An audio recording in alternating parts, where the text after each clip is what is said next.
Bem-vindos ao Rebanho das Ovelhas Elétricas. Eu sou Erlan Tostes e estamos mais um mês com o nosso podcast sobre teologia e cultura, Ovelhas Elétricas.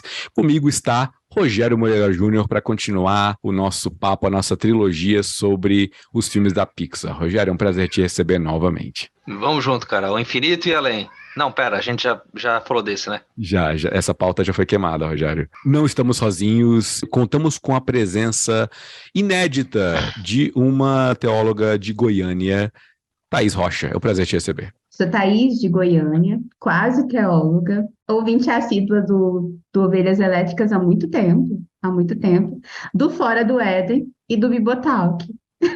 Ainda Olha aí. existe quem se lembre dos dias antigos. Sim. Bem. Lembra, Rogério? E foi por causa desses podcasts que eu fiz teologia.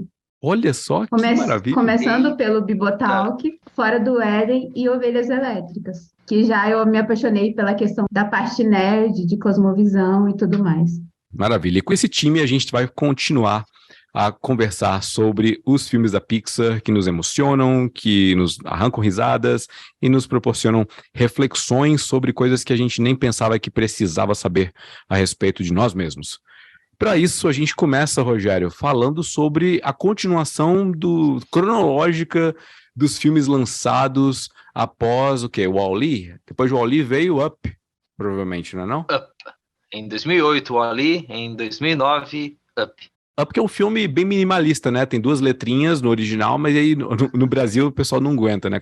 Tem que colocar um subtítulo, Up, Altas Aventuras. Mas isso, cara, é uma lei, se eu não me engano, cara. É necessário botar isso? Não, tem uma lei que você não pode ter um filme com nome simplesmente em outra língua, porque senão que raios, a gente é brasileiro, então você não quer chegar lá na frente do guichê do cinema e ficar up, sabe? Você não conseguir falar, porque você não consegue, não tá acostumado a ler em inglês, então tem que ter algum nome em português para você poder. Eu ouvi isso uma vez. É por isso que, então, o filme It, It a coisa.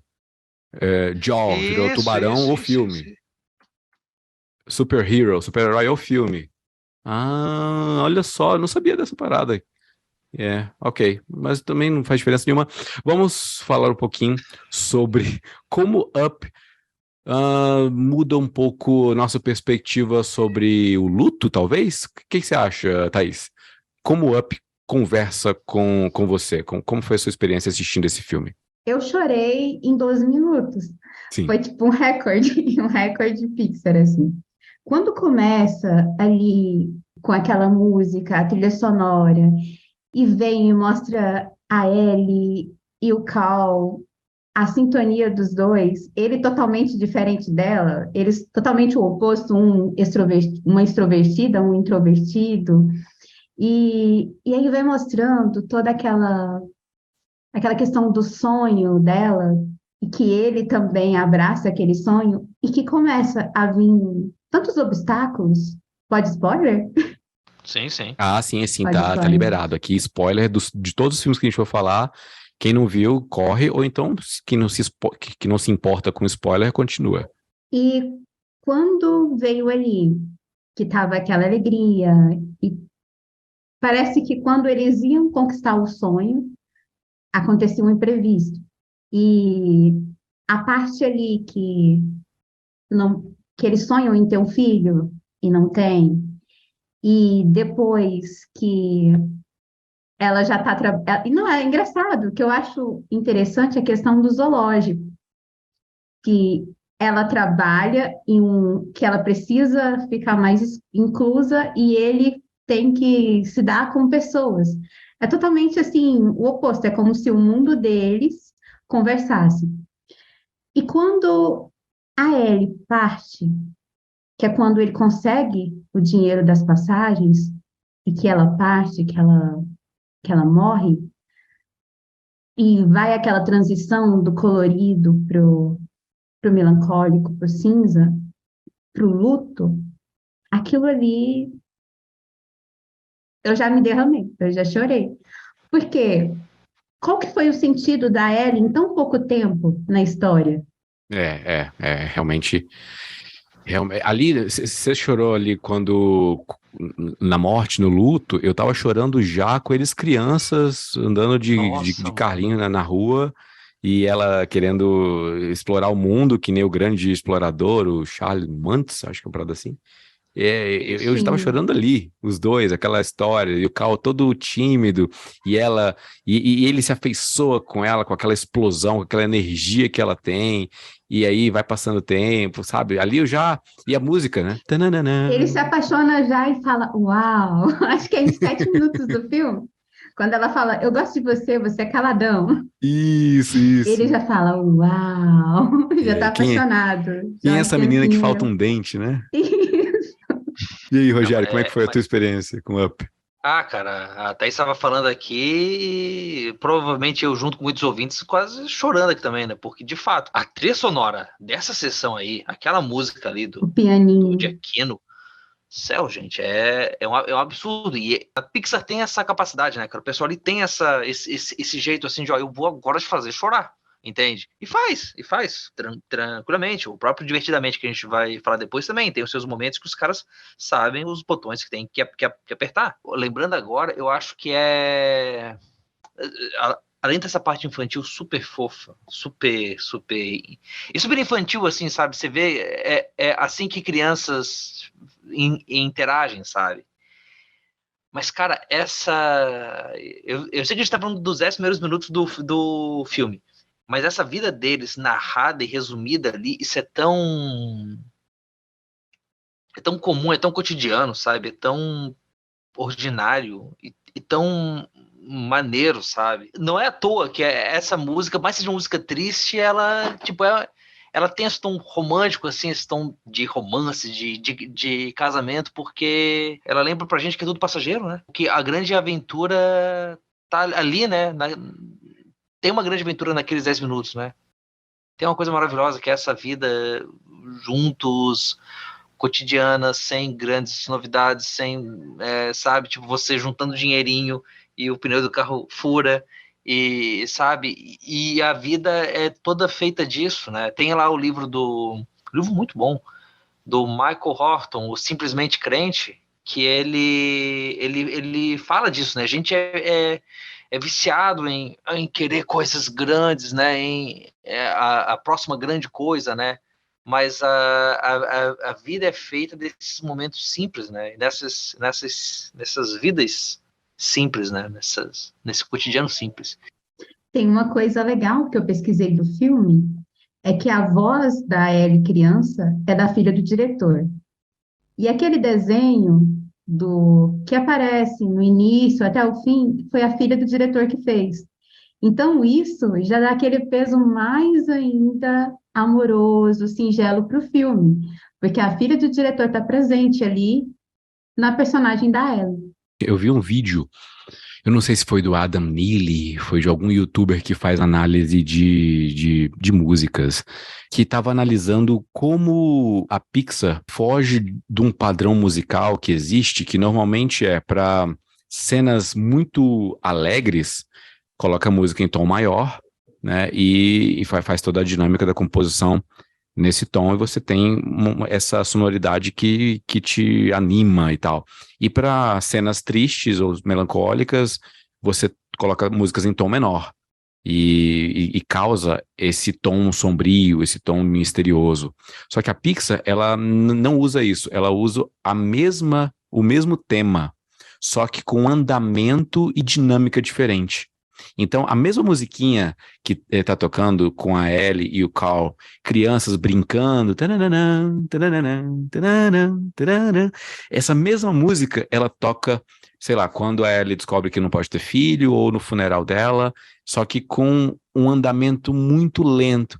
Tan, dan, dan, dan, tan, dan, dan, dan, tan, dan, dan. Esse tipo de dinâmica faz com que a gente sinta uma nostalgia de uma época que a gente viveu com alegria, só que com um andamento bem baixo ou bem reduzido, a gente agora sinta essa alegria do passado se tornar uma dor muito mais forte. É uma dinâmica das emoções que a música proporciona pra gente, até porque não tem diálogo, né? Em toda essa compilação, essa montagem que foi feita no filme, como não tem diálogo, só tem a música. Então, o andamento que vai mudando, ou a dinâmica mesmo, é uma oitava acima, nas teclas mais avançadas, enfim.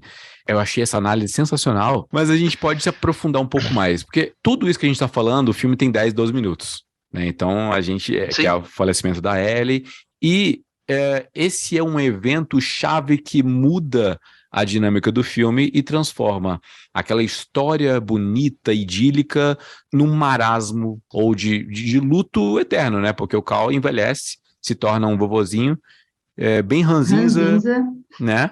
E que não suporta o barulho da frente da casa, que tá sendo construído lá um shopping, o pessoal quer comprar a casa dele, e não quer nem saber também de escoteiro vendendo coisa na porta da casa dele. Até que finalmente ele conhece um garoto que muda radicalmente sua vida. Então surge o Russell, né, essa criança escoteira que precisa de mais uma medalha para poder completar o quadro de méritos em ajudar pessoas. E ele precisa ajudar o Carl de alguma forma. Ele está sendo obrigado a fazer uma boa ação para poder ganhar mais um mérito, né? Ele encara a missão. Ele encara a missão. Ele quer ajudar de alguma forma, né? E ele fica insistindo. Mas é que aí, o que acontece? Tá tendo um lance, aqueles lances de filme. Tá querendo comprar a casa do Sr. Cal para construir um shopping, um prédio, alguma coisa capitalista. E aí, ele resolve, né, usar os conhecimentos dele de baloagem para fazer, né, para encher a casa de balões e fazer ela ir pelos ares. E aí ele consegue. E aí, tipo, o menino tá lá, eles levantam voo. Ou eles levantam voo e quando o cara vê, e quando vai ver o menino tá ali. E aí vem aquela cena, né, que assim, se a Pixar, ela, né, sabe mexer com a música, cara, o balão subindo, passando pelo quarto da menina, aquela menina brincando no quarto, num prédio, assim, e aí de repente os balões colorindo o quarto com milhares de cores e passa a casa voando. Cara, uma casa voando com balões é uma coisa muito criativa, né, cara? Eu tenho uma teoria de que o Sr. Fredricksen morre ali quando a galera quando ele dá uma porrada no cara. Sabe qual é? Quando ele mete uma muleta no executivo, e aí ele entra pra casa, e aí ele abre a escotilha e saem os balões. Eu acho que é uma metáfora para ele morrer. Porque tudo aquilo que está acontecendo é fidedigno à realidade, até o ponto em que a casa começa a subir com a quantidade de balões. Os balões já estavam dentro da casa, não faz sentido.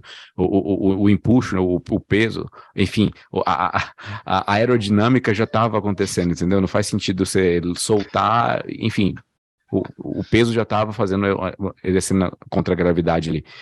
O ponto é, ele vai para um paraíso e encontra um paraíso que ele tanto almejava junto com sua esposa.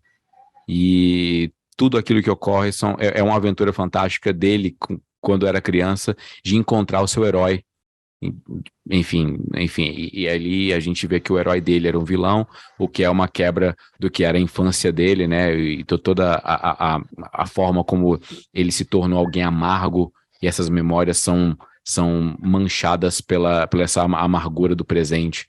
Eu tô conjecturando aqui eu já me perdi faz tempo, mas eu acho que para mim é uma metáfora. É como se o Russell fosse o anjo que vem buscar ele. O que vocês acham? É interessante o que você falou, é interessante. Porque a gente está em busca do sentido agora. Uhum. Em busca É do legal sentido. a pessoa ser convidada de primeira vez, porque ela tende a aceitar mais aquilo que o Hernan fala. Né? Eu acho que, assim, no lance de ser a morte, eu acho que isso não faz sentido, porque o legal do que aconteceria é bem essa quebra. Assim, o plano do Frederiksen é ir viajar, é ir lá para aquele lugar secreto lá que eles tinham visto e ter a grande aventura da vida dele que ele não teve porque estava ocupado demais com a vida normal. E quando ele chega lá, ele encontra o herói da infância dele. Só que isso é subvertido de duas formas. Primeiro que o herói é um vilão, e é um cara que se deixou dominar pelo desejo de querer da aventura, acima de tudo, que, de certo modo, perdeu a humanidade indo atrás disso. E, por outro lado, tem a Pixar de novo rasgando nosso coração com a carta da esposa, alguma coisa, um bilhete da esposa no meio daquele álbum, dizendo que, não, o álbum ele tinha páginas em branco para as aventuras, aqui a gente vai colocar as fotos. E a esposa colocou as fotos da vida deles, e falou, essa daqui é a nossa grande aventura. Essa é a quebra mais emocionante. Para acabar com a gente, então, não é, se fosse uma fantasia dele, né, ele ia chegar lá. Se fosse fantasia dele, ia ser um filme da DreamWorks, assim, do velhinho que chega e faz todas as coisas, né? Entendi. Seria mal animado, entendi. Né? E aí, mas é essa quebra e é esse lance de descobrir que a grande aventura é a vida que os dois tiveram. É a beleza do ordinário. Isso. A beleza do simples, do comum. Porque no filme todo, quando ele ia realizar o sonho da Ellie, acontecia um imprevisto, um plano era frustrado.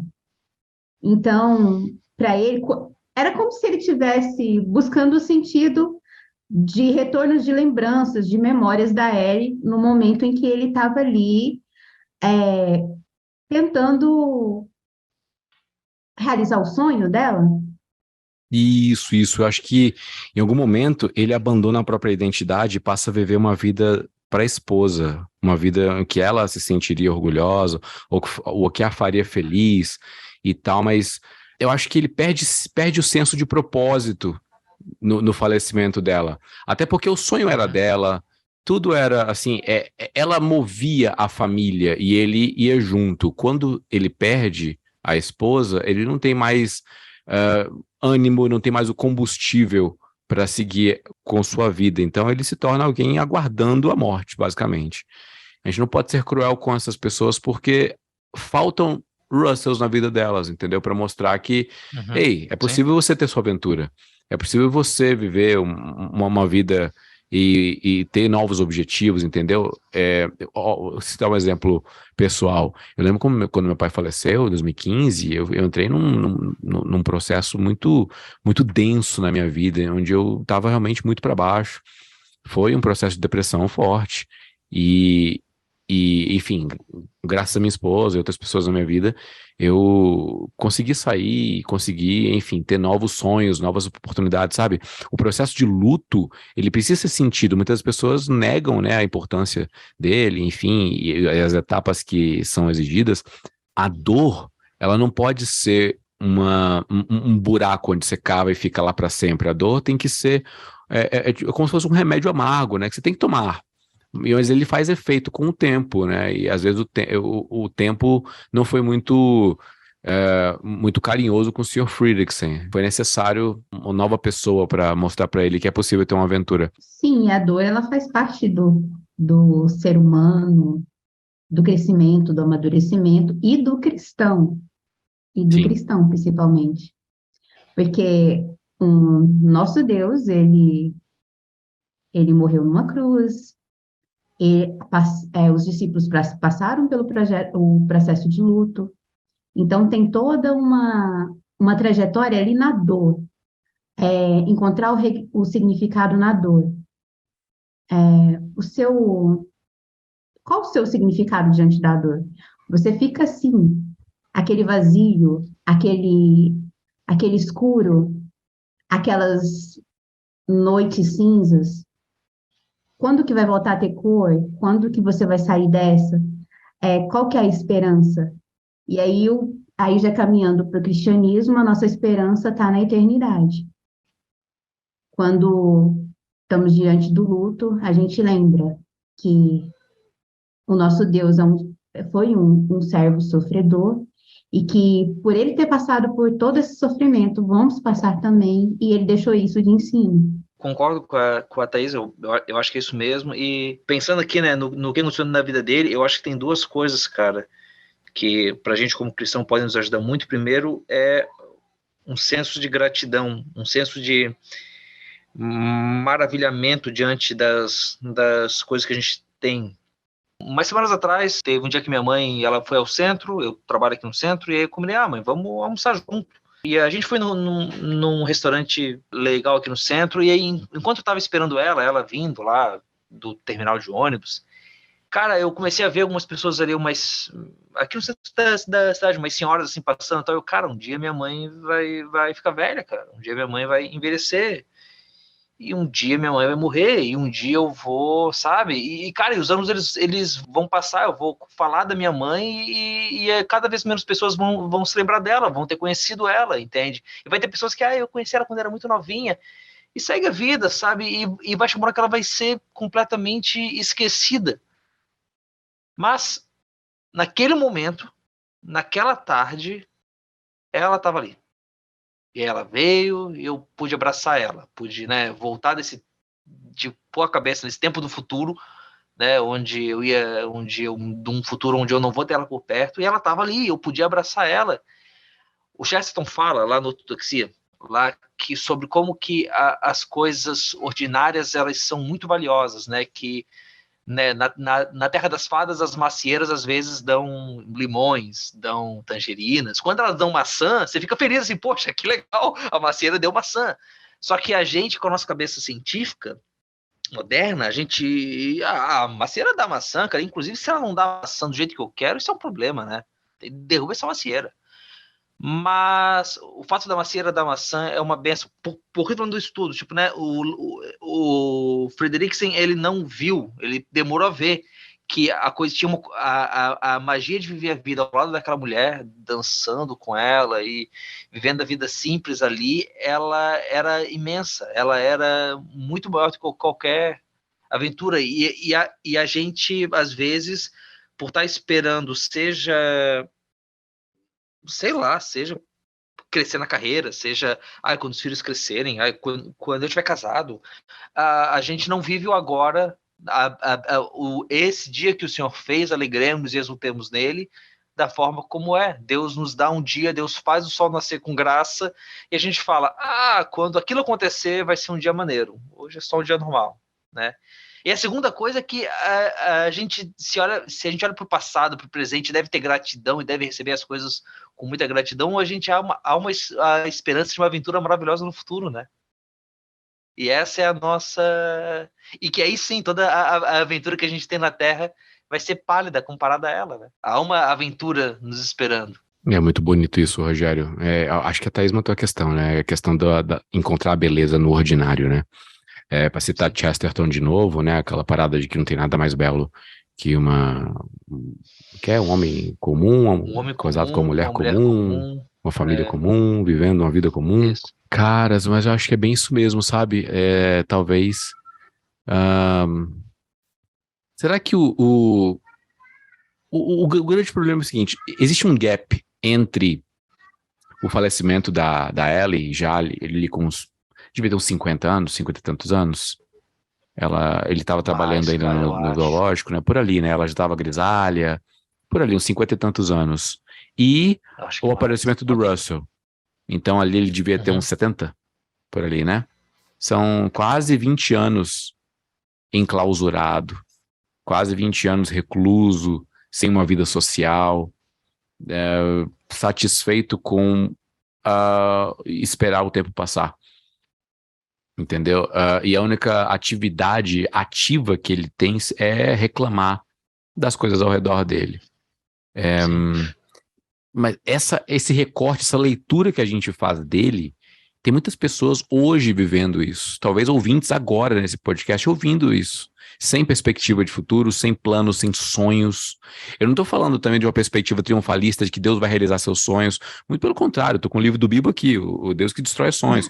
Mas para Deus destruir sonhos é necessário você ter sonhos. E sonhar, almejar, desejar, são dons divinos que nós temos. São capacidades que nós temos, estando nós com uma saúde emocional, ok? A gente vai querer coisas. Sei lá. Pode ser um sonho material. Eu queria muito ter uma Fender Stratocaster, entendeu? Uma guitarra específica, tal. Eu queria muito ter algo não material, algo mais conceitual. Eu queria, sei lá, fazer um doutorado lá na Universidade de Jerusalém. Gostaria muito disso.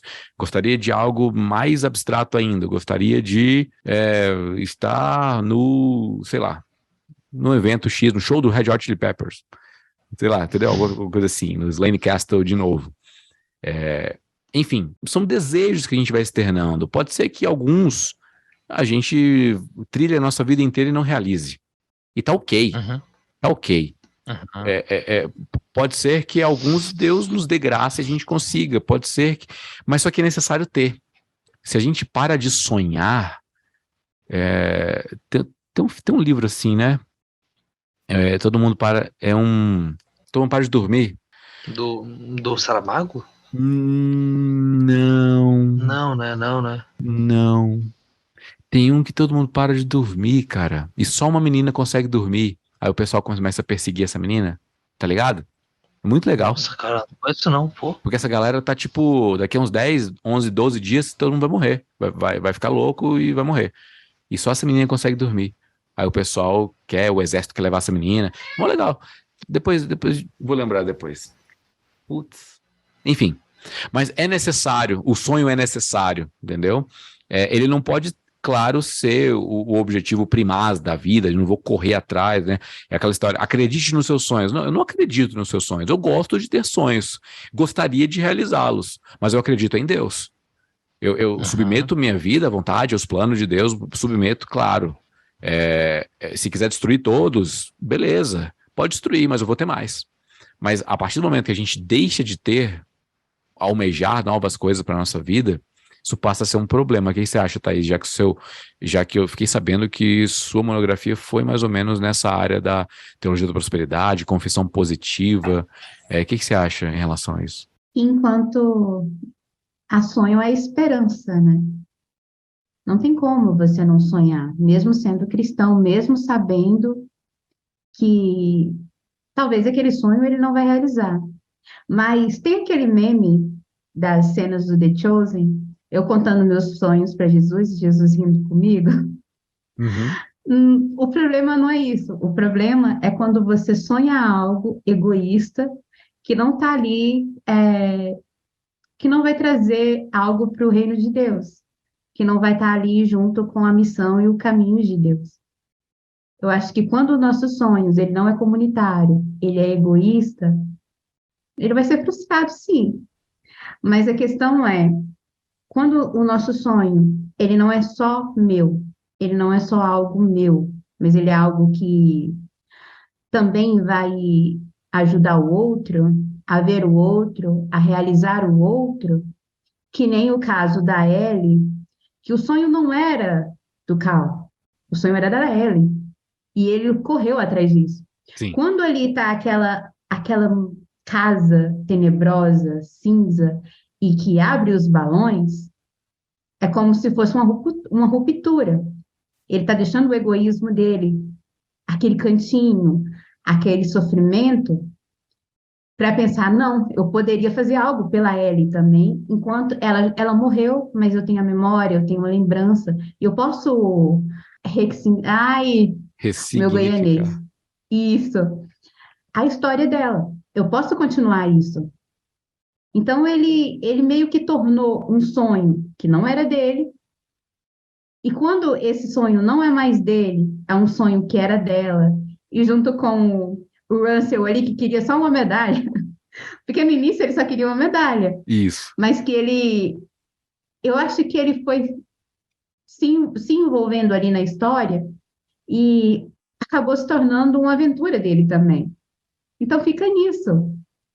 Quando o sonho não é só meu, quando eu quebro aquele egoísmo, não foi mais frustrado. Tanto que ele chega no destino final, na Venezuela, não sei onde na Venezuela, mas está ali, e ele realiza.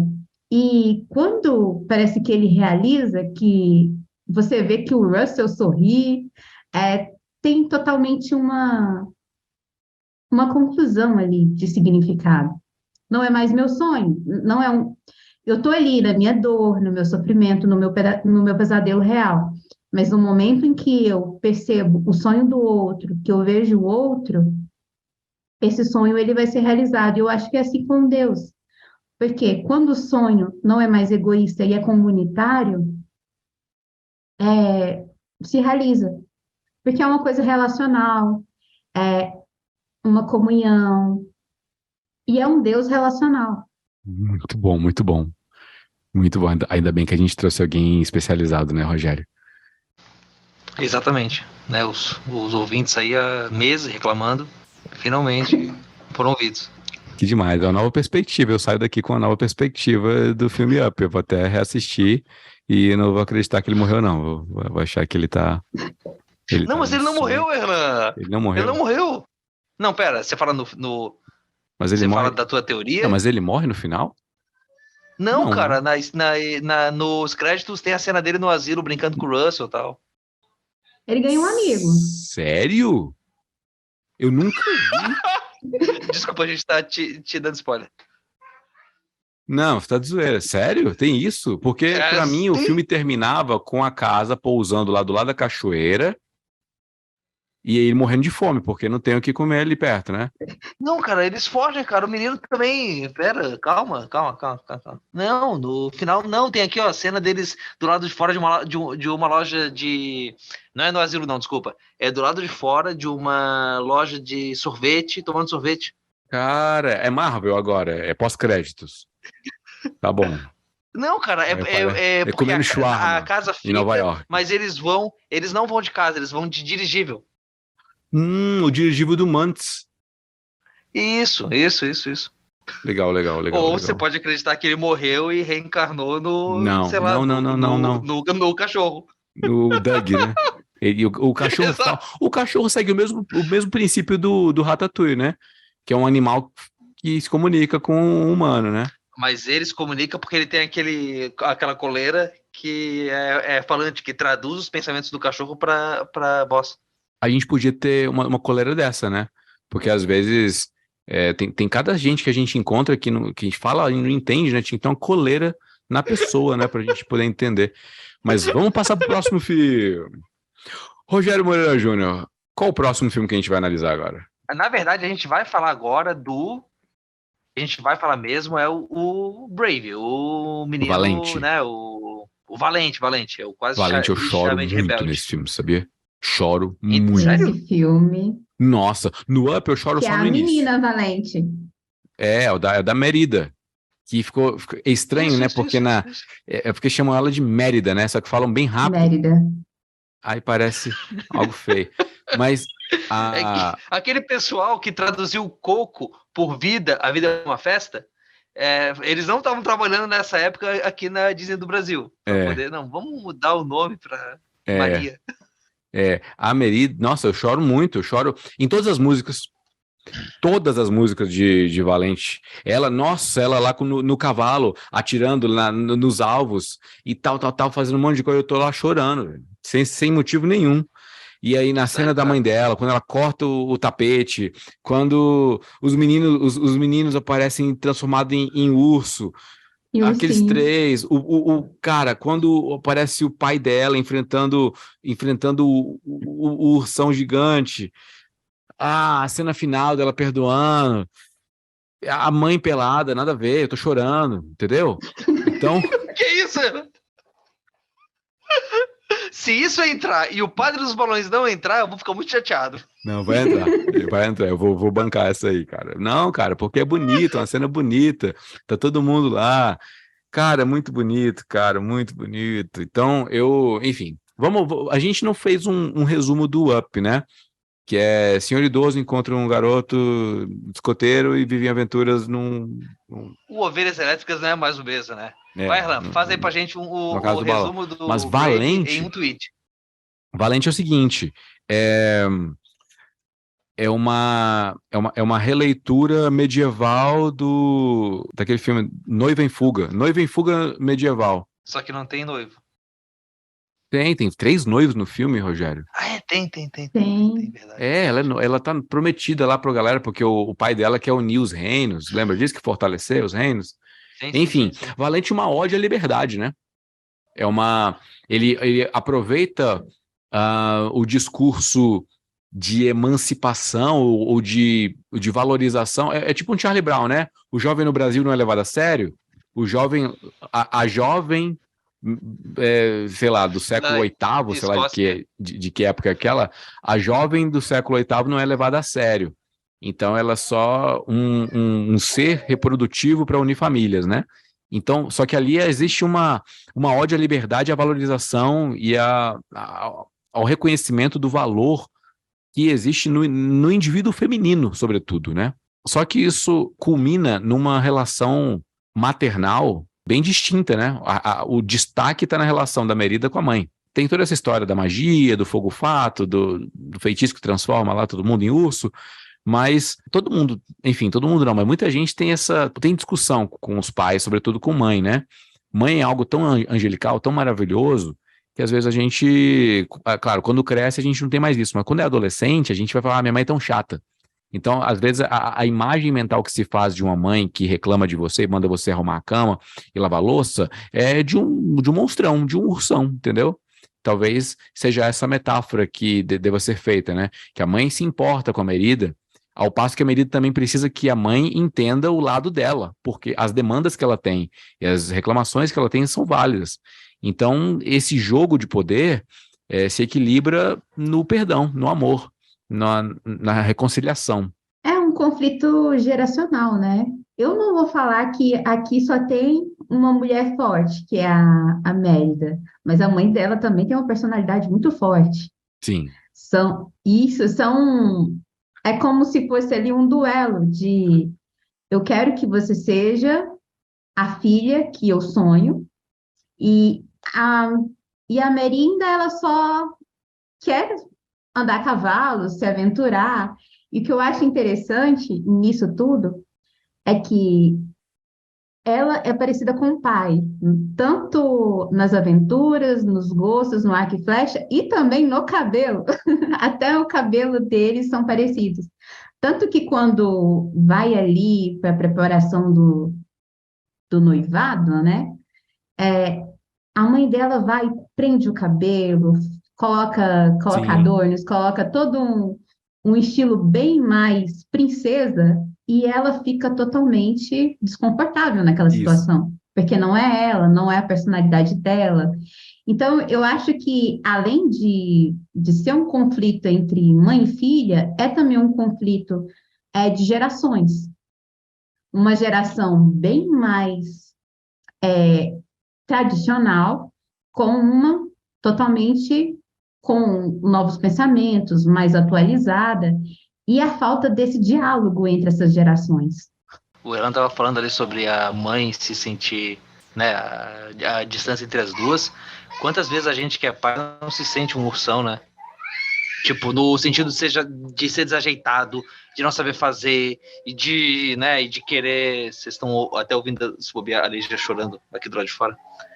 Mas é isso, a gente parece que a gente tá falando linguagens diferentes. Vocês assistiram um filme que saiu 2 anos na Netflix, aquele Família Mitchells contra as máquinas? Sim, nossa, Rogério, de lembrar desse filme eu arrepiei meu braço, só de lembrar desse filme. É muito engraçado. Você viu, Thaís? Esse não, eu só vi o catálogo. Tá, não, mas esse vale bem a pena. Além de ter um humor Vou ver. muito bom, muito maneiro, mas ele também fala disso, né? Ali, no caso, o pai e a menina. É. E a solução que é trazida ali, e eu vou ser sincero, faz tempo que eu vi o Divertidamente. Pode ser que eu esteja me lembrando errado. Mas Valente. a solução, as soluções são parecidas nesse sentido de que não é simplesmente o pai, no fim do filme, vê que o filho sempre esteve certo. Mas é que o filho percebe que ele não foi justo com o pai. Isso. O filho percebe que na ânsia de rebeldia e liberdade dele, ele acabou errando. Entende? Cara, eu acho isso muito... Aquela música do João Alexandre, Abismo de Gerações, sabe? Tipo, a gente tem esse problema de dificuldade. Cara, e assim, pensa... Até o que é o Brasil, né? Em 2022, 2023 agora. né? Todas as loucuras tem, e às vezes coisas geracionais mesmo, separando a gente uns dos outros, dos nossos familiares mais velhos, mas a gente pode acabar virando, né, para citar Paulo, né, mordendo uns aos outros, né, se tornando animais e acabar mordendo porque a gente tá certo e o outro não me entende, né?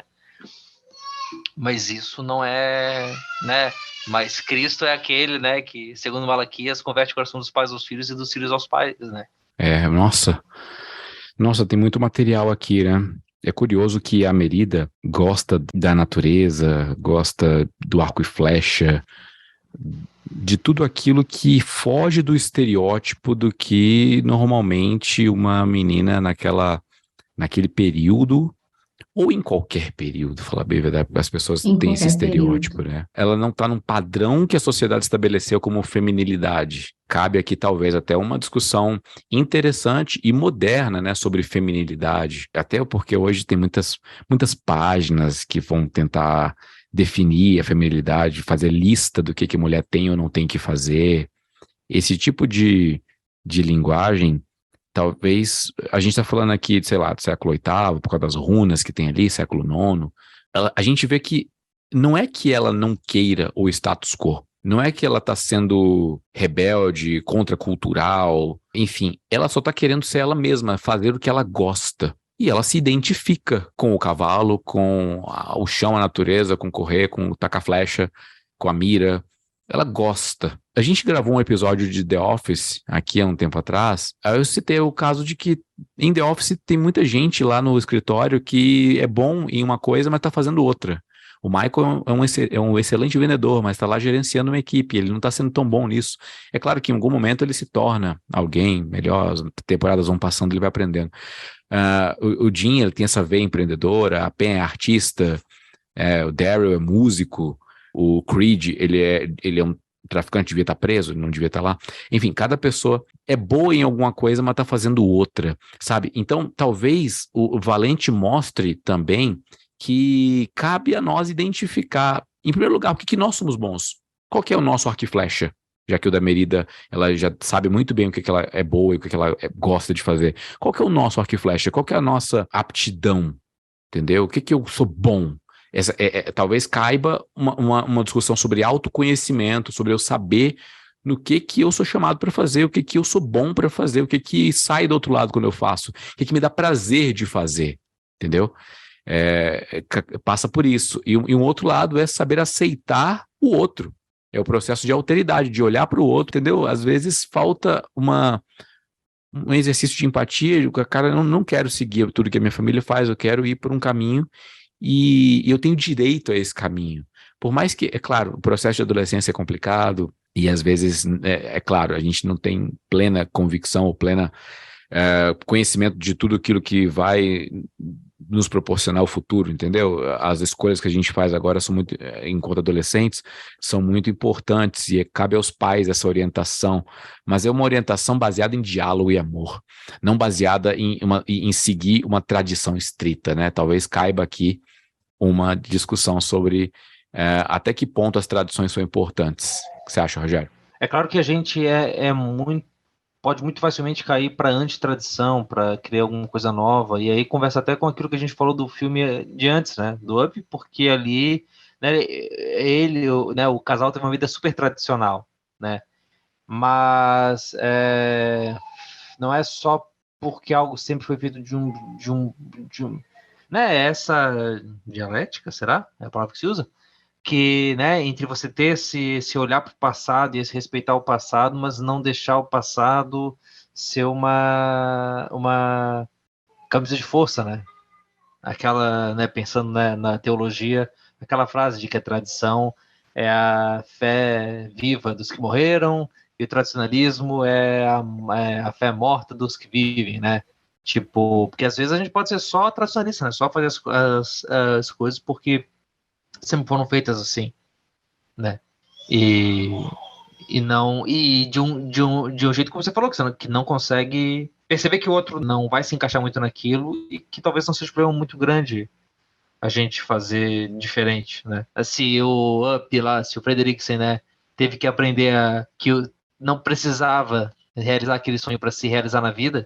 Ele já tinha se realizado, só não tinha percebido, né? A mãe da Valente, da Mérida, ela não percebeu que para filha ser feliz existia algum... E para a família ali, para eles poderem viver e tal, né? Tipo, existia um outro caminho que não fosse aquele de seguir o caminho que ela seguiu. Tem uma música da Elis Regina, que ela Como os Nossos Pais, que toca nesse ponto, né, do tradicionalismo, da nostalgia, do apego ao passado, falando que minha dor você disse que depois deles não apareceu mais ninguém. Minha dor é perceber que apesar de termos feito tudo o que fizemos, ainda somos os mesmos e vivemos como nossos pais. No fim das contas, a Merida vai crescer um dia e vai ter filhos e vai discordar do que os filhos estão fazendo e em algum momento ela vai criar uma expectativa para o filho. Talvez seja até o contrário, talvez ela tenha esse espírito livre e o filho só quer viver conforme a tradição, só quer viver conforme a caixinha quadradinha, e ela vai ficar indignada e falar, não, você tem que ser livre, não, eu quero viver isso aqui. No fim das contas, o ciclo se fecha, né? Você citou a dialética, é bem isso mesmo, né, cara? Nós somos sínteses do que os nossos pais são e do que a nossa cultura é. E a gente se torna um paizão, ursão 2.0, entendeu? Mas ainda somos os pais, os sonhos. Eu vou dar um exemplo. Minha filha tem 11, quase 12 anos. É uma outra geração, completamente diferente. Eu sou quase 23, eu não sei fazer conta. Quase 23, eu sou 23 anos mais velho que ela. Se você então, pegar assim, a idade que você tinha quando ela nasceu, multiplicar por 10, depois dividir por 10... Peraí.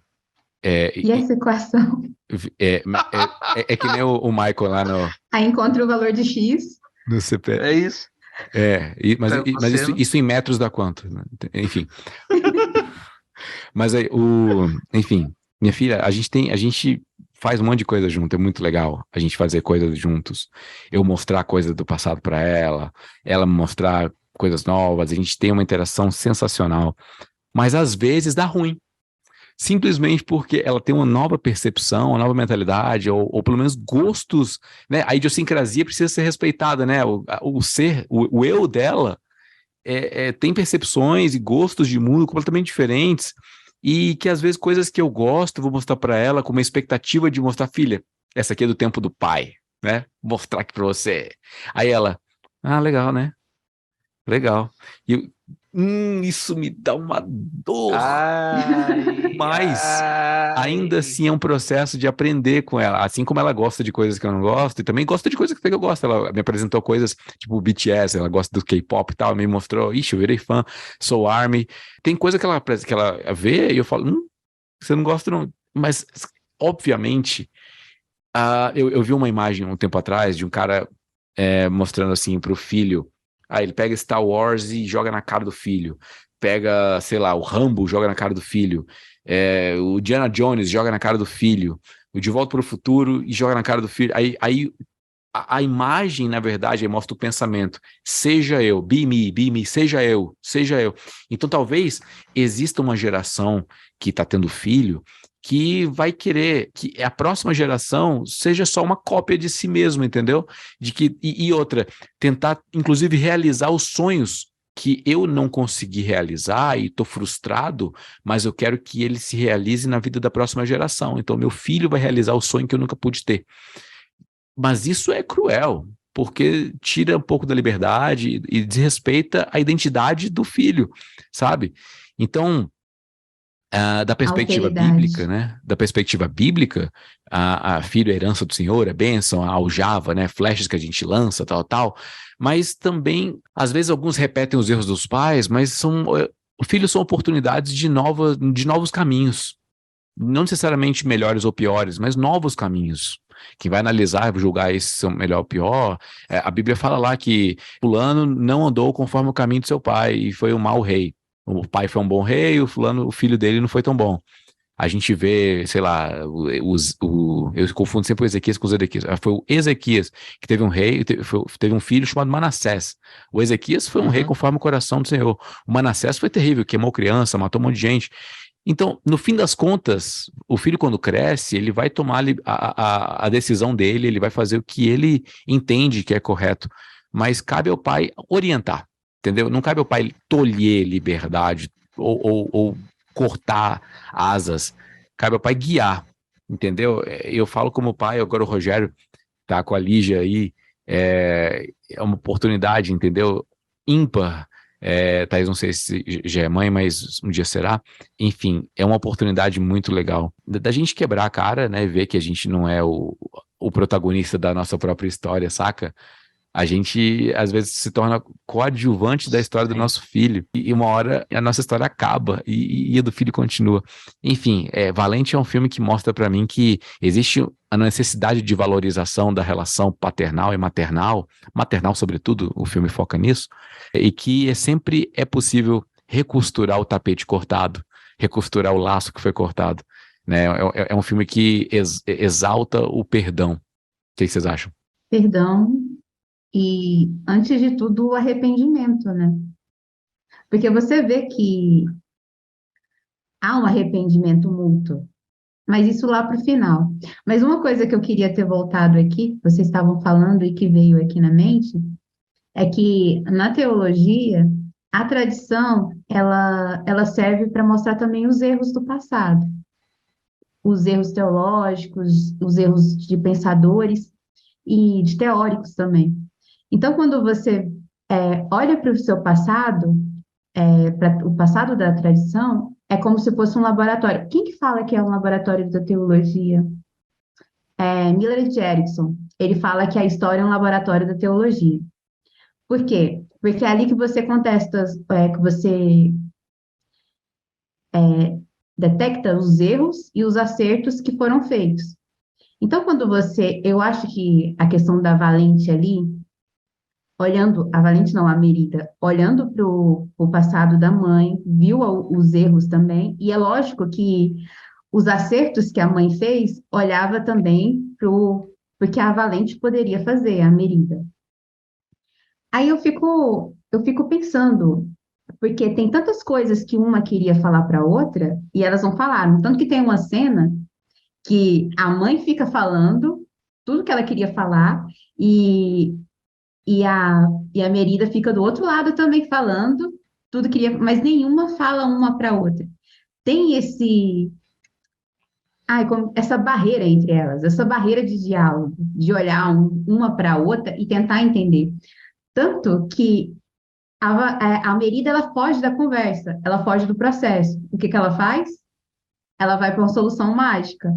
Ela vai para a floresta, encontra a bruxa e dá a fórmula mágica para a mãe. Você vai ser o que eu quero, porque eu encontrei uma fórmula mágica.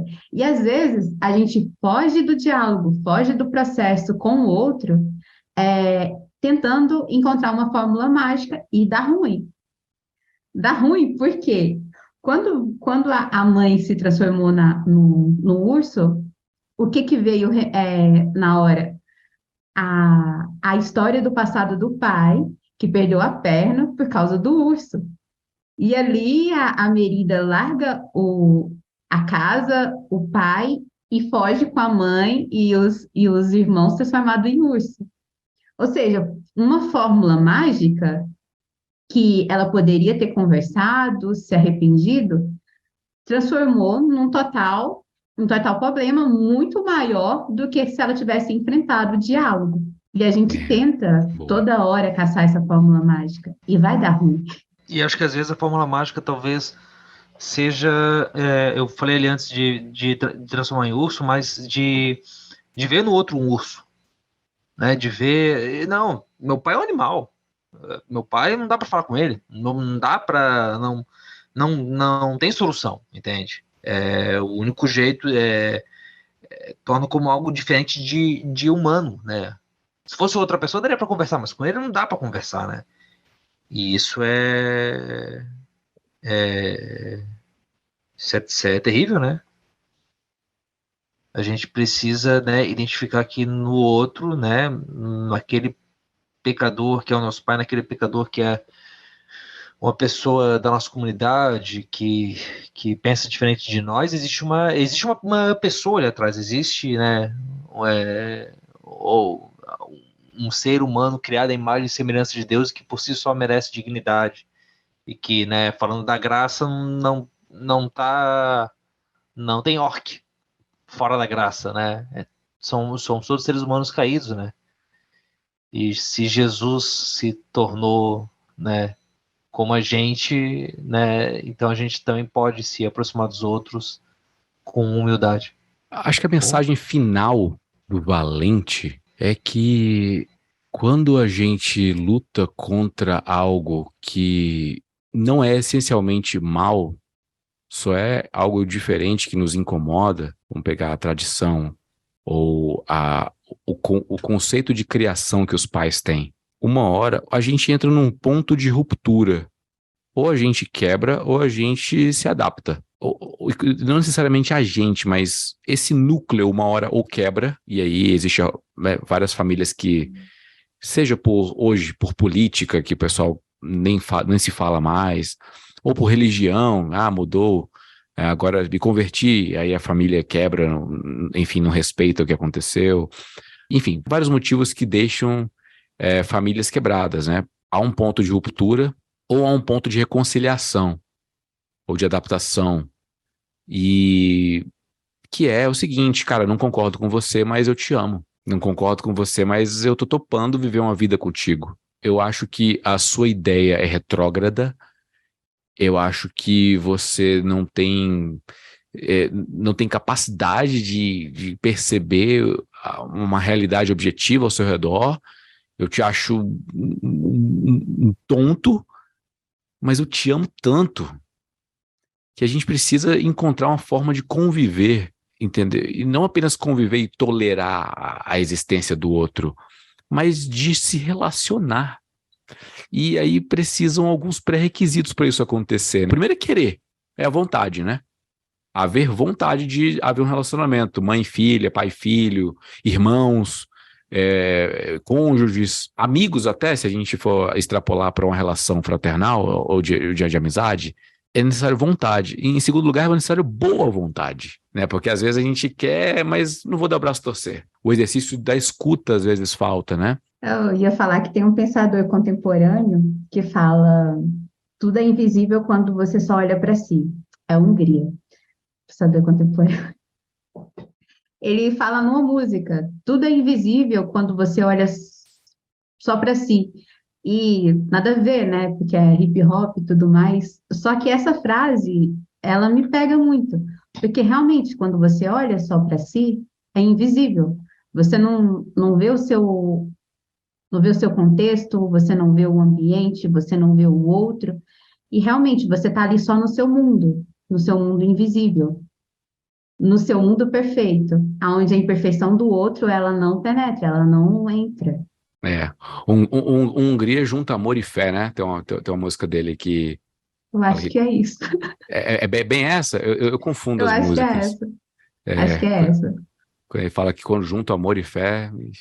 É muito bonito, né? A gente ver esses relances de graça na cultura, porque são exercícios que... Eu estava até conversando com o Cacau, eu não lembro qual foi o episódio que a gente gravou sobre isso, nem sei se foi um episódio, hoje a gente estava só papeando, mas a gente estava falando o seguinte, cara, se o evangelho não for verdadeiro, se nada disso, a Bíblia não for verdadeira, se Jesus não é Deus, Bíblia não é palavra de Deus, não houve revelação, tal, eu tava falando o seguinte, cara, se eu vou que nem o apóstolo Paulo, se não ressuscitou, vã é a nossa fé, não serve pra nada, então eu vou comer e beber, amanhã eu vou morrer e vou viver loucamente, porque é o que me impede. Aí ele falou o seguinte, que é uma parada que me deixou muito pensativo e hoje eu acho que eu concordo. Cacau, te amo. Ele falou o seguinte, cara, se ainda que seja falso tudo que está na Bíblia, ainda assim é a melhor alternativa. Na prática, o amor ao próximo ainda é a melhor forma de se viver em sociedade. Tudo que Jesus falou, ainda, por mais que tenha sido inventado, não é verdadeiro, ainda assim é a melhor forma de relacionamento, de serviço ao próximo, de amor, é a melhor forma, é a melhor. Então, se o cristianismo for falso, ainda assim eu vou viver como cristão, porque é a melhor maneira de se viver em sociedade. Isso eu fiquei muito pensativo, isso foi tem uns 4 anos isso. E realmente eu acho Não foi no que episódio do Black Mirror, não? deve ter sido, Porque eu deve ter escutei, sido. acho que... Enfim, a gente podia era gravar um novo, né? Enfim. Deixa eu pensar aqui. Então, eu acho que é isso. Falta vontade, boa vontade e amor, né? Que é esse exercício de aceitar. Não aceitar, mas estar junto com o diferente e se importar com ele. Porque, é claro, se a gente vive uma relação onde eu estou incomodado, tem o incômodo, mas para se colocar no lugar do outro, que o outro também pode estar incomodado, que eu sou o motivo do incômodo e da dor do outro. Então, se cada um se esforçar para não machucar o outro, a gente passa a viver um relacionamento muito mais saudável. E isso, lembrar que todos são imagem e semelhança de Deus, que vai refletir também nos direitos humanos, que não é uma coisa criada por cristãos. Sim, sim, sim, sim, sim. Para você ver que realmente a melhor regra é essa questão do próximo. Que tanto os direitos humanos, que não foi criado por cristãos, tá aí para provar. Todos somos iguais. Todos somos iguais. E uns não são mais iguais que os outros, né? Pra gente lembrar da Revolução dos Bichos. Que merece um episódio do Ovelhas também. Rogério, para fechar nosso episódio de hoje, a gente precisa falar sobre esse filme que é tão psicológico, tão emocional, sim. tão Praticamente uma monografia. fulcral. Ele termina com uma bibliografia, entende? No meio deles tem nota de rodapé. Esse é o filme mais científico.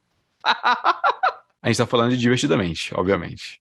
Mas aí pra esse a gente vai trocar o jogador, né? É sério? Aqui nesse videogame. Não, claro, né? Poxa. Prometi pra Silvana. Imagina se termina a gravação e eu falo pra ela, esqueci de me chamar. Que isso, Silvana, por favor.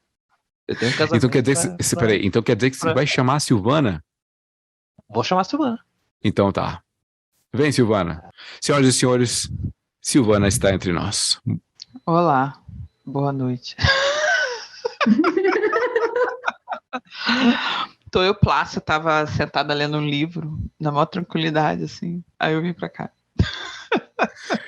Silvana, é um prazer te receber aqui no Ovelhas Elétricas para falar de um filme tão legal. Como é que é a tua relação com Divertidamente? Você lembra quando você assistiu a Cara, primeira vez? eu lembro, eu vi no cinema e com 2 minutos de filme eu desatei a chorar. Eu tava numa fase melancólica. Aquela cena da bebê no colo dos pais, aquilo já acabou comigo, me destruiu completamente. Gente. Mas é um filme, realmente eu tenho muito carinho. Eu acho que dos filmes da Pixar é o que eu vi mais vezes, sabia? Nossa, que legal, que legal.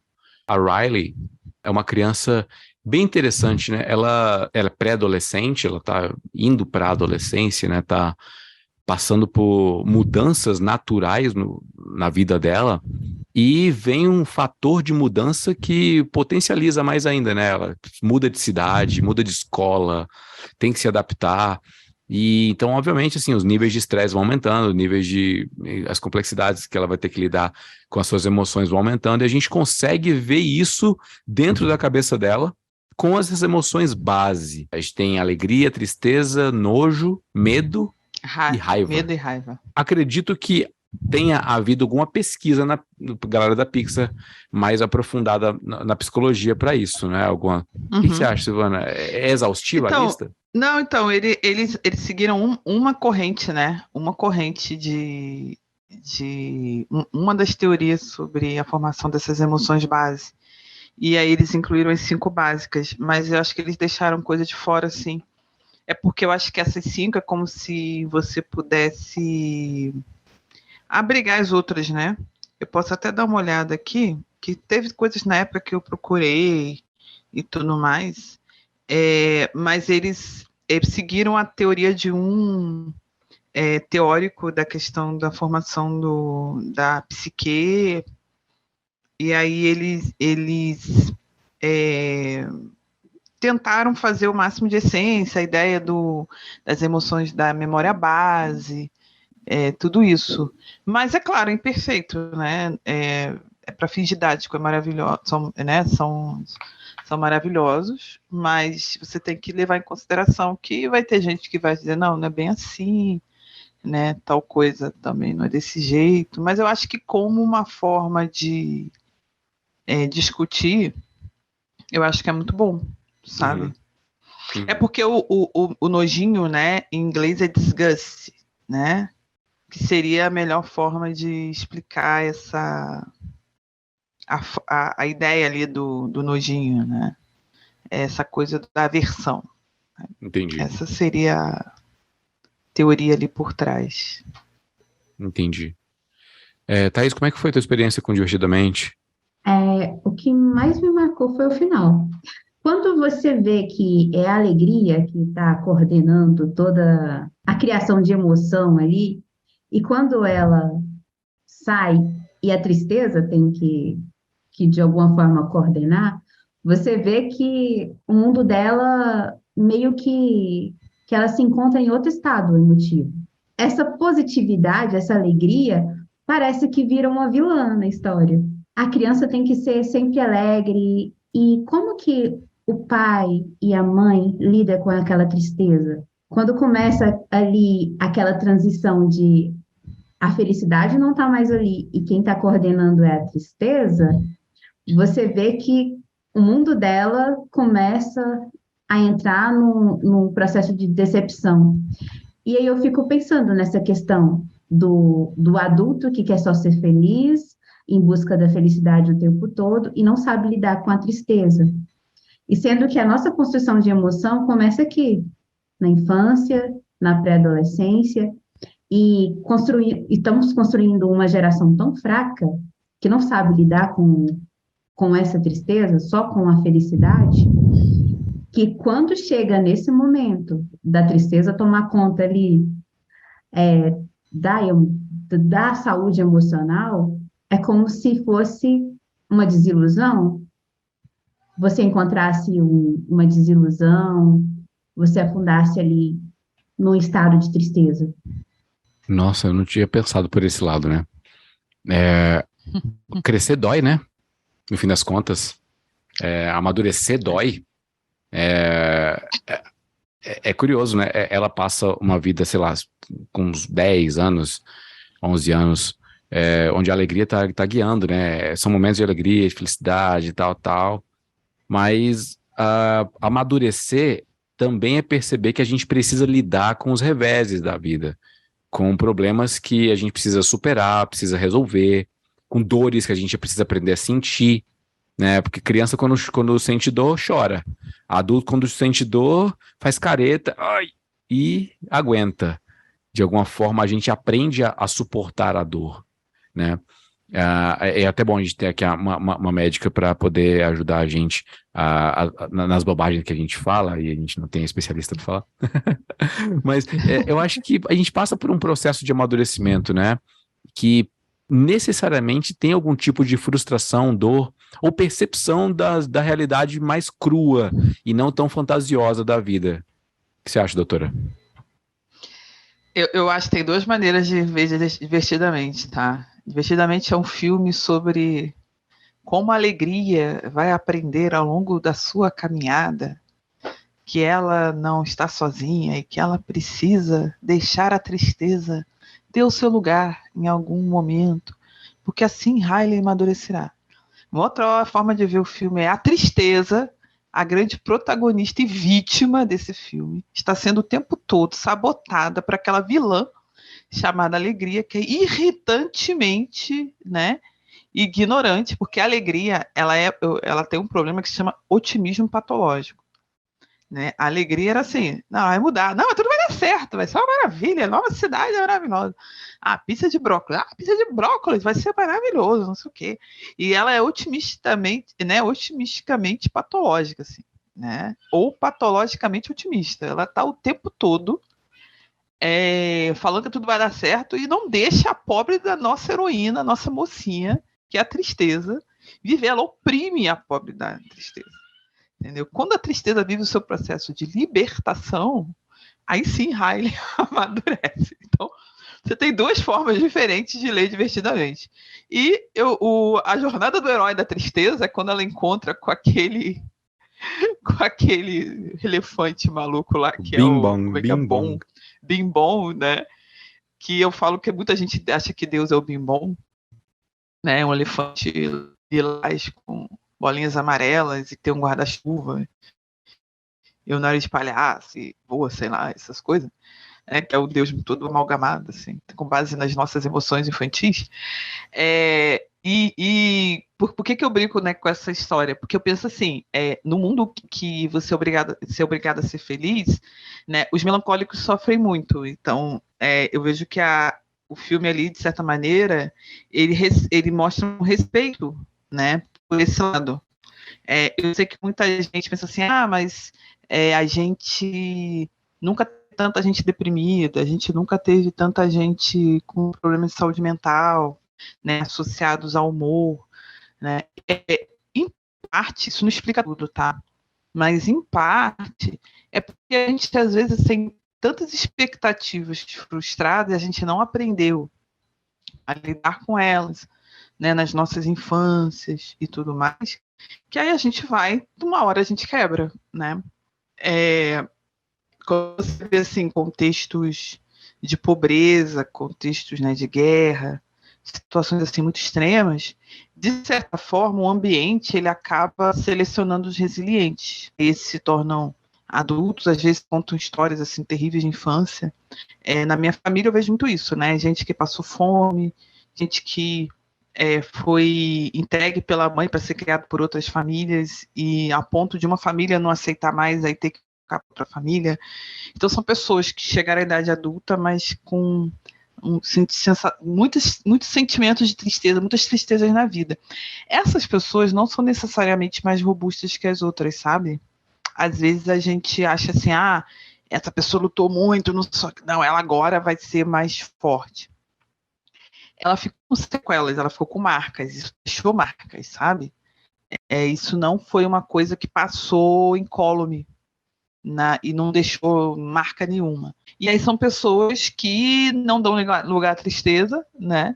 E aí uma hora, quando ocorre qualquer situação adversa, aquelas ilhas, né, de personalidade, elas até existem, são muito ricas, mas o fundamento delas é muito frágil, né?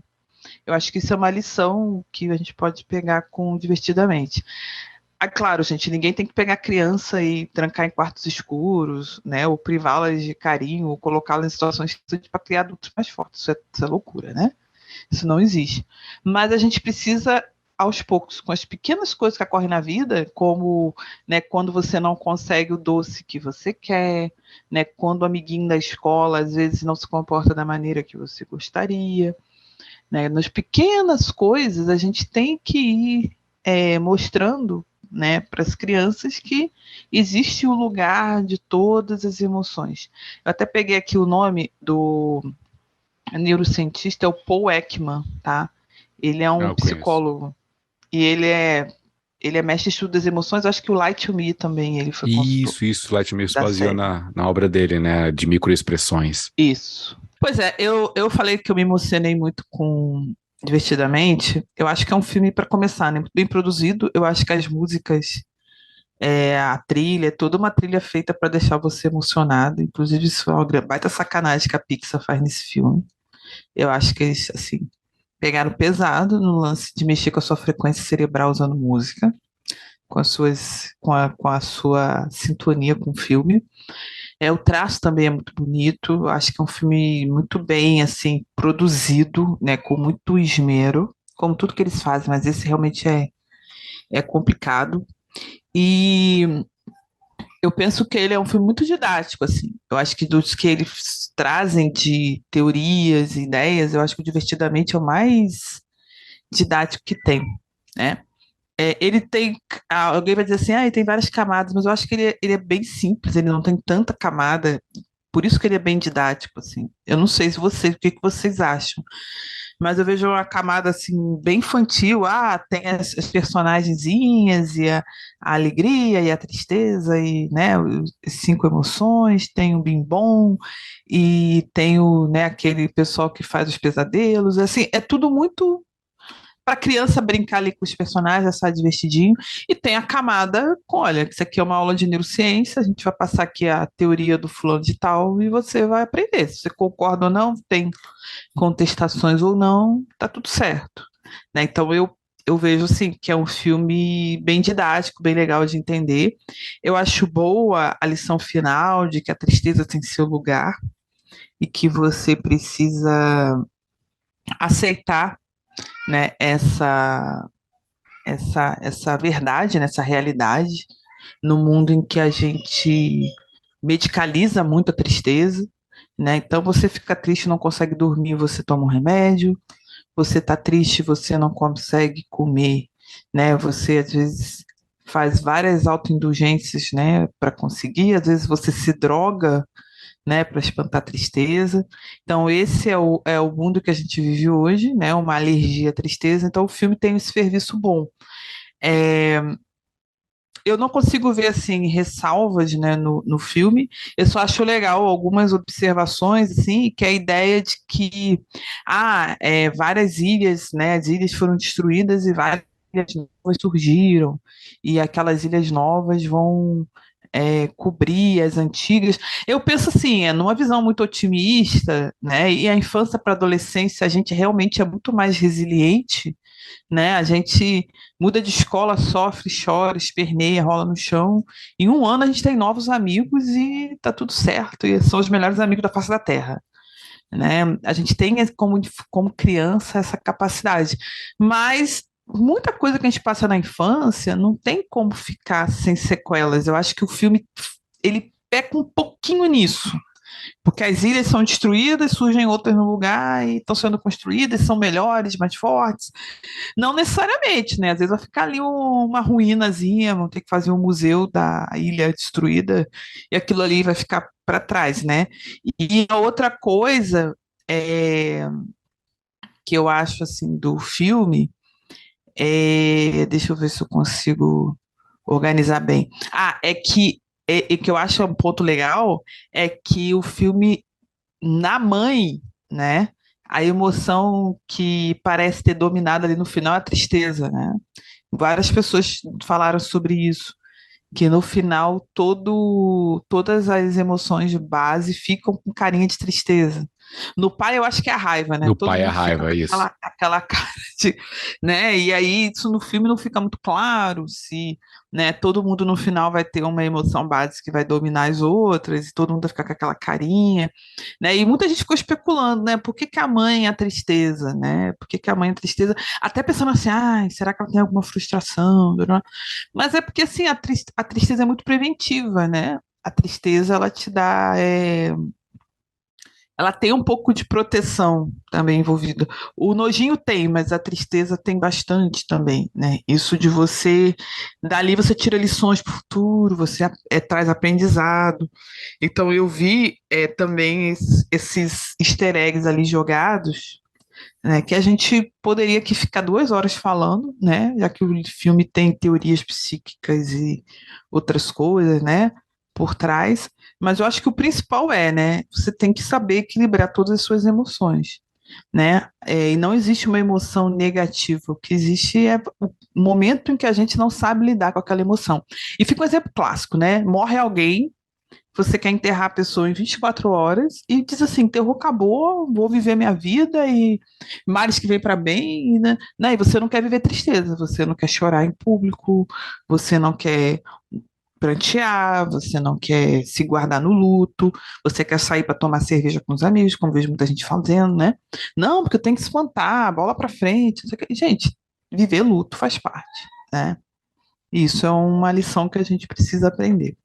É aquela música dos Arrais. Eu olhei a tristeza nos olhos e sorri.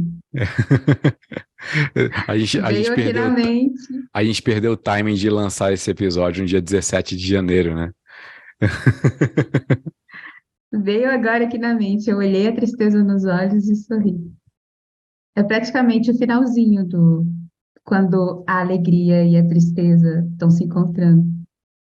Aquele envolvimento das duas ali é praticamente isso, olhar a tristeza nos olhos e sorrir, e seguir, saber lidar com ela. Aproveitar que você citou Hungria, no filme passado, a gente pode falar do Projota, né, naquela música do Pra Não Dizer Que Não Falei do Ódio. Ele fala: cresci sem mãe e ninguém pode ocupar lugar. Eu me fechei, passei 7 anos sem chorar. Quando me abri, foi para minha alma se lavar. Então me lavei e chorei por 7 horas sem chorar. E hoje o que eu quero é só sorrir.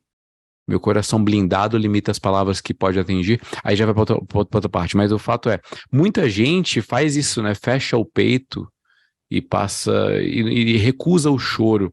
Até porque existe essa ideia estereotipada de que o choro é para os fracos. E homem não chora. Tem música assim, né? Pega a mala e vai embora, uma coisa assim. Se a gente para pensar do ponto de vista criacionista, Deus coloca o mecanismo do choro na gente. Não apenas como resposta à dor física, mas também à emocional. Né? Uma resposta que o corpo tem. A natureza das lágrimas, né? Do choro, não é só para lubrificar os olhos. Aí já é uma parte poética, né? Uma forma de mostrar o sofrimento daquilo que é imaterial. Entendeu? É uma somatização do imaterial. Não, chorar não é para quem é fraco, chorar para quem é humano, porque Jesus chorou. E quem fala que homem não chora, de certa forma, é uma heresia cristológica, né? Que diz que Jesus, que foi 100% homem e 100% Deus, não era homem, já que chorou, pranteou a morte de Lázaro. Entendeu? Então, se a gente para. A Silvana falou das camadas, né? A gente pode ver pelo ponto de vista da tristeza, pelo ponto de vista da alegria e da aula de neurociência que se dá ali. A gente pode ir pelo caminho, ignora completamente que existem essa antropomorfização das emoções. Ignora isso. Vamos olhar a história. A história é uma criança que tem que mudar de cidade, ela vai para uma nova cidade, tem que se adaptar na escola, no time de hóquei, ela não vai jogando direito, a falta de tato faz com ela erre coisas básicas para ela. Ela gosta muito da melhor amiga, ainda conversa com a melhor amiga lá do outro estado, tá difícil de manter uma relação com as novas crianças, e os pais estão o tempo todo: e aí, como é que foi na escola? Ah, você precisa se enturmar. E aí vem uma pressão paterna para que ela... E aí? A gente tem que fazer tal coisa. O pai está muito mais preocupado com o trabalho, a mãe tenta ir por esse caminho da reconciliação, enfim, mas ainda assim é complicado para Riley. E ela chega ao ponto de ruptura lá, que quando ela vai fugir de casa. Ela entende que sair daquele ambiente é a melhor opção para ela. É claro que em 5 minutos ela percebe que foi um erro, né? Até o ponto que os pais procuram ela, se abraçam, se reconciliam e ela tem uma nova perspectiva sobre a vida e topa essa vida que os pais estão levando e ela está disposta a uma nova vida. O filme termina com essa ideia de que agora é uma nova Riley, é uma nova oportunidade para ela tomar novos caminhos na vida. Essa história é uma história que a gente tem muito, assim, tem muita história no cinema, Juventude Transviada, Clube dos Cinco, Quero Ser Grande, entendeu? É sempre essa ideia de que o adolescente tem que mostrar para o pai que ele quer ser algo além disso, tem um conflito, mas no final eles se reconciliam. Pare Senão Mamãe Atira, lembra desse filme? Acho que com o Schwarzenegger, né? Não, com o Stallone. Não, é com Stallone. Pare Senão Mamãe Atira é com Stallone. Brilhante. Os melhores filmes do Stallone. Não é adolescente, mas é um conflito geracional também. Enfim, o fato é, a gente está de frente a uma obra que pretende discutir o processo de maturação humano. Esse processo de autoconhecimento, o processo de conhecer e lidar com as emoções.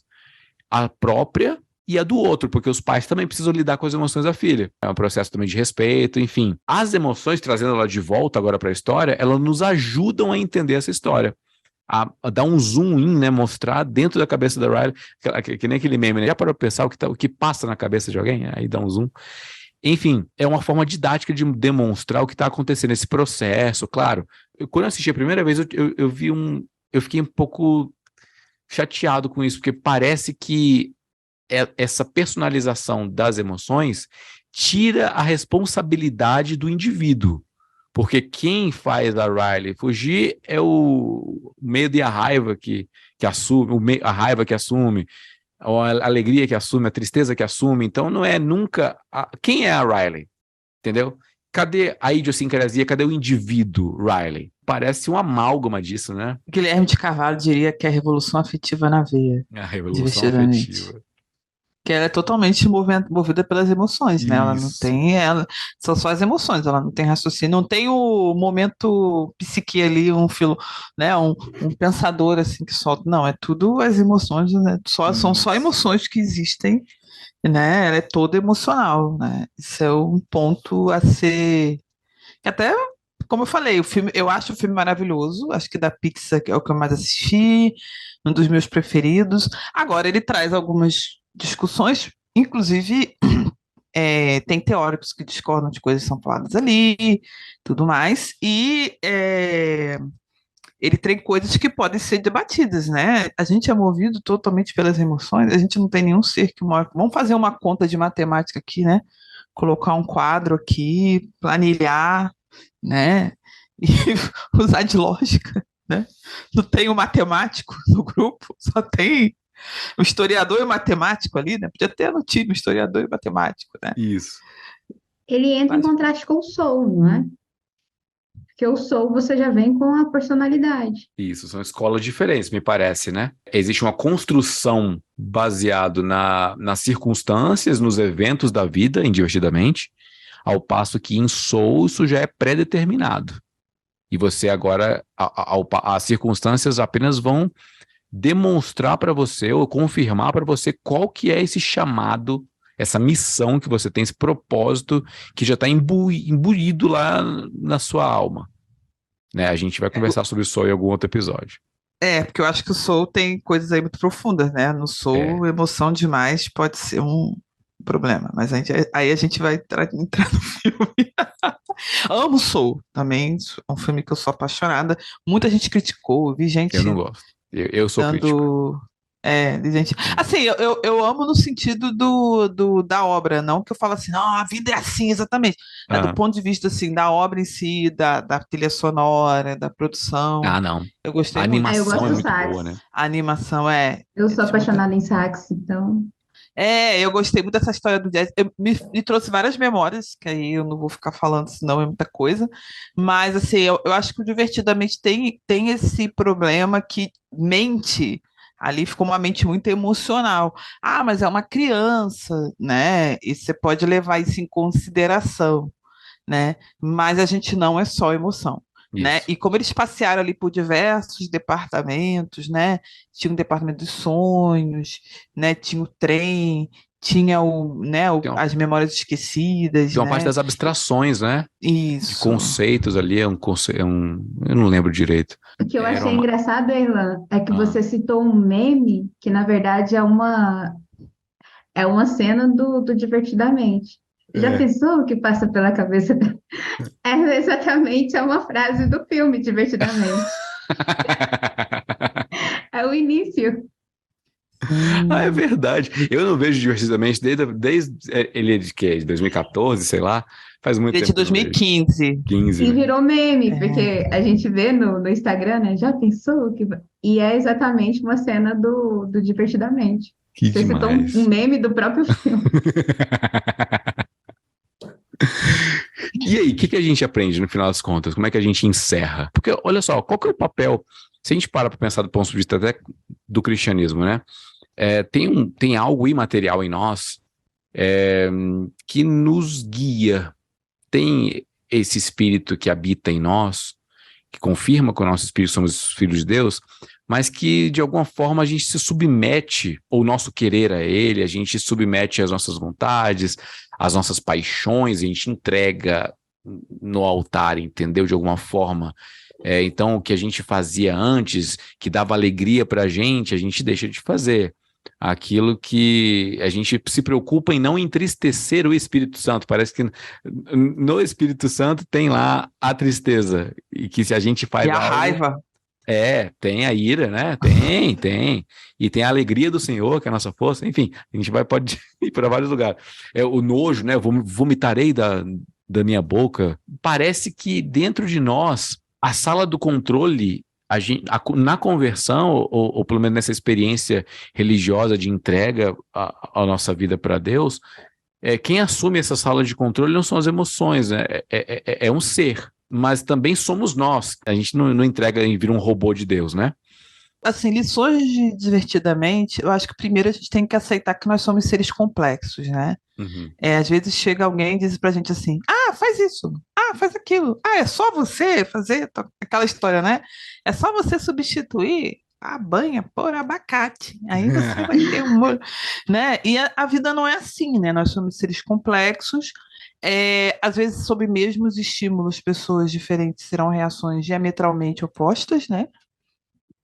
Porque nós não somos iguais, né? E ali, se você levar em conta a teoria do filme, né? Cada um de nós vai ter uma expressão, né? Vai ter os botões ali tendo diferentes formas de interação entre as emoções na hora de apertar os botões. Então, em alguns, né?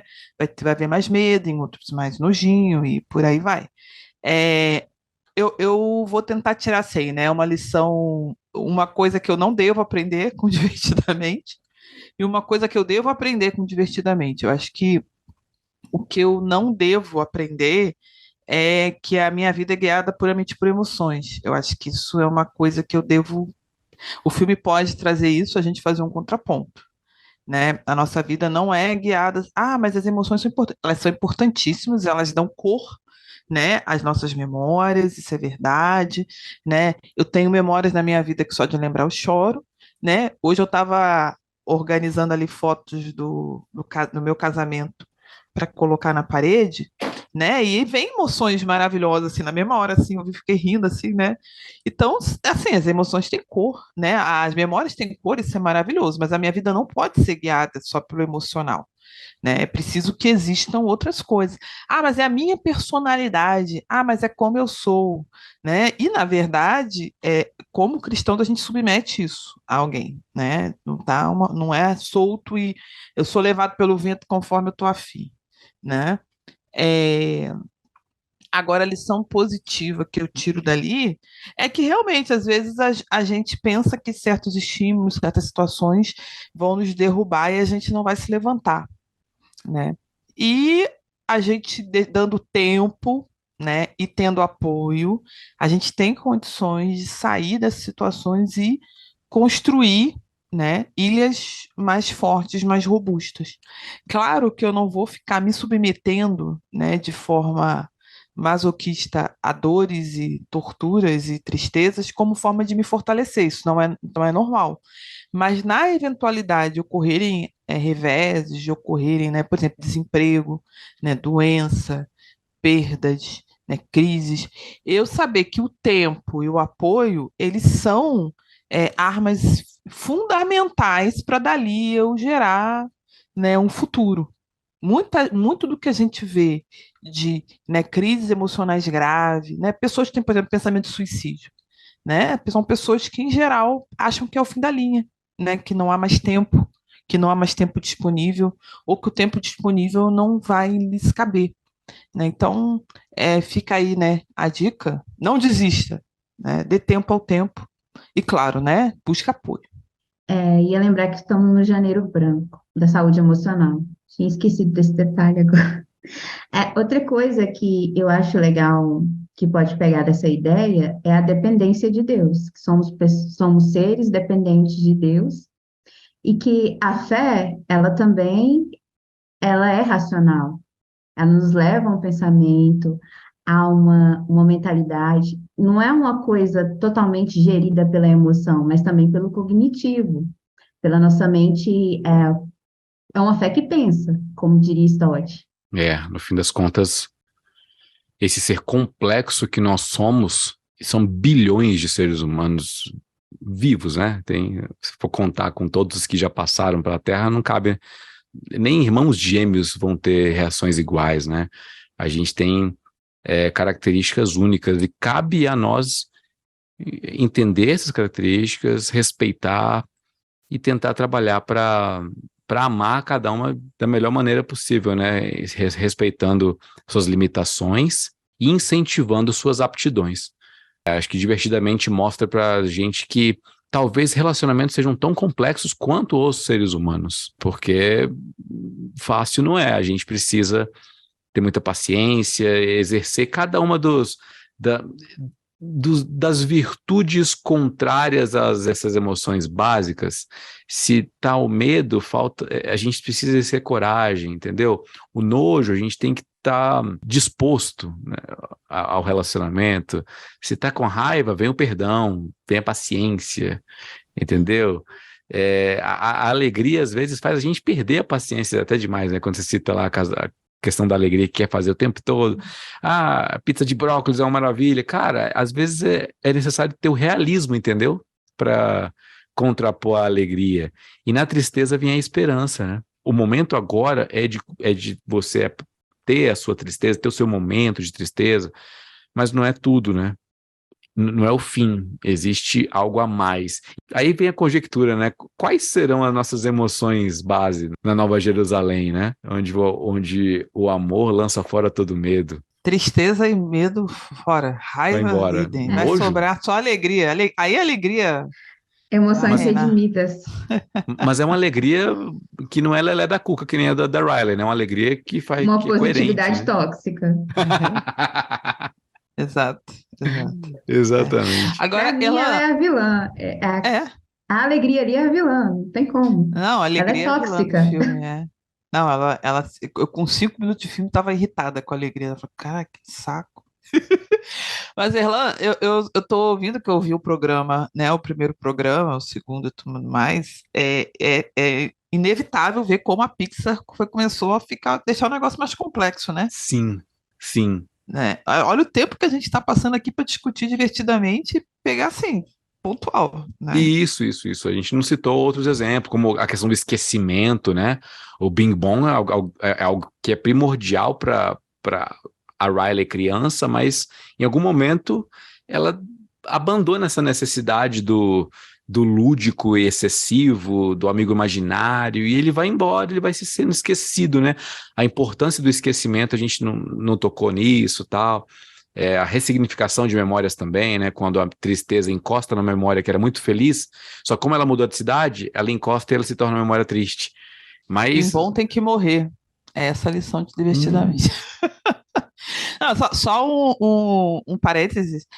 Você sabe que a teoria mais moderna sobre esquizofrenia tem a ver com a poda neuronal. Não sei se você já ouviu falar. não, explica pra gente. Então, a ideia seria o seguinte: quando você nasce, você tem neurônios nascendo e crescendo de forma vertiginosa nos nossos primeiros anos de vida.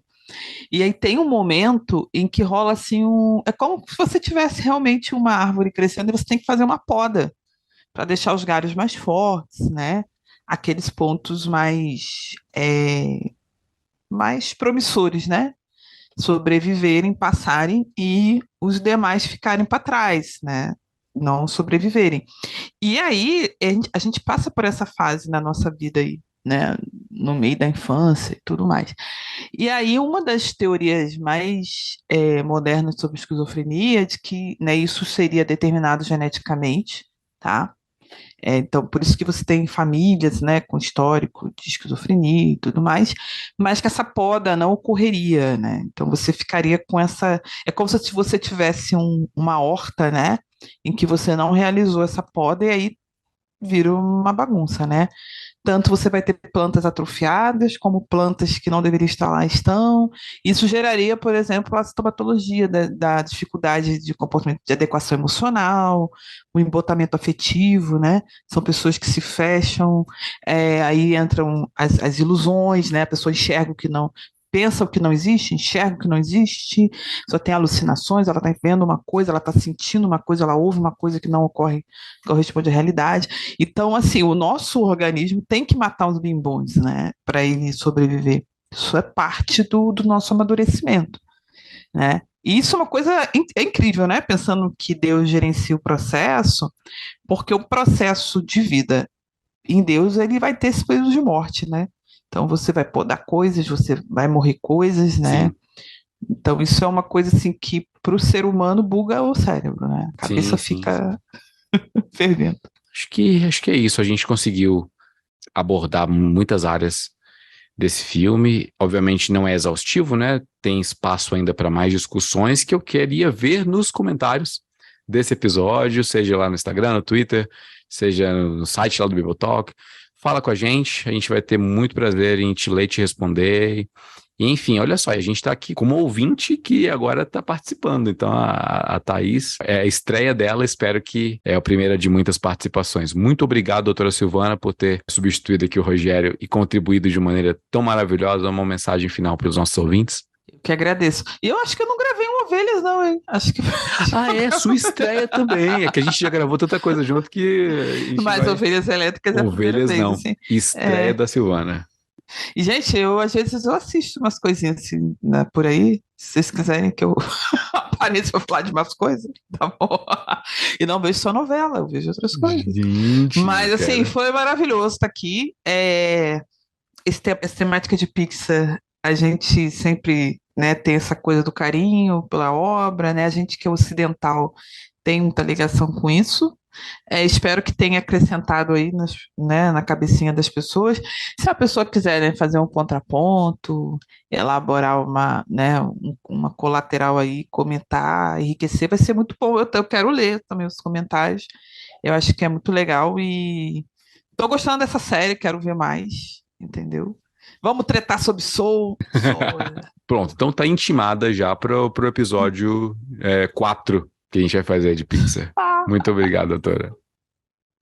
Thaís, muito obrigado pela sua participação. Recado para os nossos ouvintes. Foi uma honra participar, ela. Eu sou ouvinte, então a alegria aqui. Agora, uma alegria, uma positividade não tóxica, genuína mesmo.